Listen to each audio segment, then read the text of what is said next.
If you've got one of these Mito 2 remotes that won't work with your Tesla Homelink, with one of these, you need this, and I'm going to show you how to install it right now. Mal's back talking Tesla.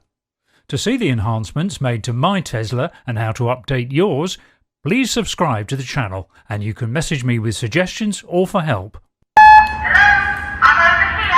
Hi everyone. If this is your first time joining the channel, don't forget to subscribe and ring that bell, because that way you'll get all the latest videos when they come out. So today we're going to look at this Mito remote. We just had our gates and everything repaired and new ones put in. They use this Mito remote, and when you go to program it on the Tesla, this is what happens.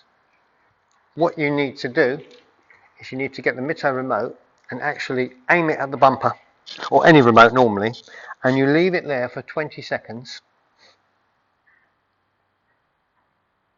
and in the car you can see what's happening. And what should normally happen is when it detects the frequency of the remote, it will then flash the lights twice, and then you know your Homelink set up. But unfortunately, what this does is it doesn't recognize the signal being out. And the reason for that is these Mito remotes are so powerful in that they can't be cracked, they can't be copied. So this is an issue right there, because now we need to do something else to make sure this is okay. Now the issue's been, normally, I phoned up Tesla and they said, oh, nothing to do with us, we can't help you. And I said, well, okay, do you know what I can do about it? Well, they said, well, it's a Homelink problem, get in touch with Homelink. Now I must admit, I got in touch with Homelink, great company. They actually, straight away, in Germany, gave me the helpline and said to me, yes, you need a unit. And I'm going to be installing this special unit now. So, this unit has in it a couple of buttons. There's 2 channels, so you could work your garage door or the actual gates. And today we're going to use it for the gates, there is no garage door. And there's a learn button and a test button in each of the channels.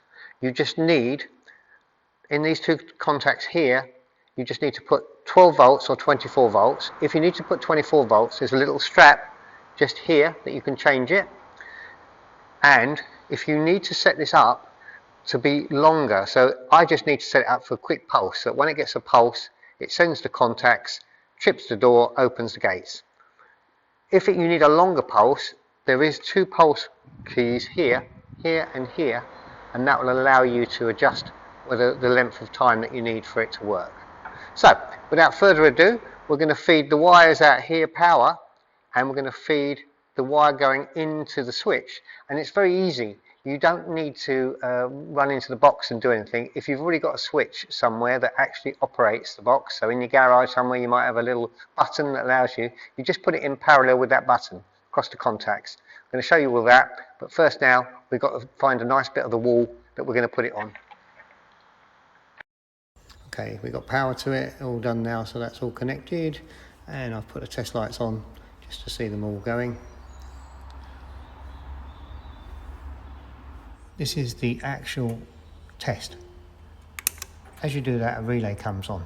But what we're interested in is the learn button underneath. We're going to press that, and it will stay on for 30 seconds, giving Tesla in the car time to get it. So let's press it. Okay, 30 seconds. Back in the car, press continue. He's looking for it. Press to continue for the next step.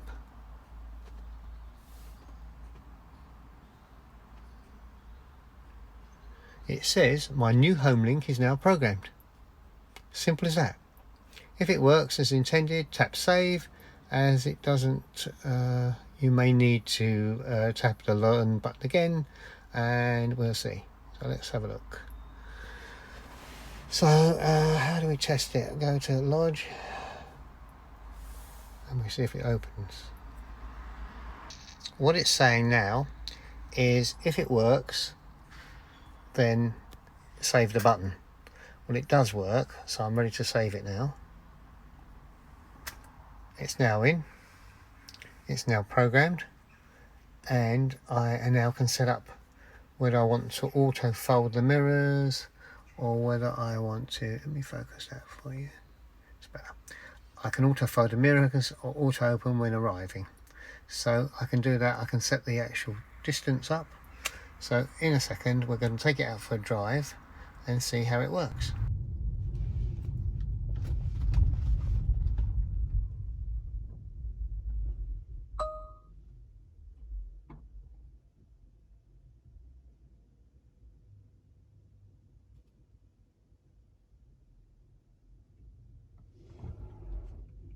Well, that worked well, didn't it? I thought that was a great little project, and now it's all working as it should. But I spoke to the manufacturer asking them, is there any faults that you know of? Because I do this so you don't have to. And yes, they said there is an incident. Not very often, doesn't happen at all. But there could be a point where your car doesn't actually recognize the gates. It will recognize the fact that you've programmed it, and so you could press the Homelink button and it would open, but you wouldn't be able to drive up and get it. And what they said is, simple procedure, do a hard reset. That's, foot on the brake, hold the two buttons in, wait till the screen goes off. As the screen goes off, when it comes back, press the Homelink setup button, go down to the bottom where it says program or delete. You're going to delete it, redo it all again, and it will be as good as gold. So that is what you need to do.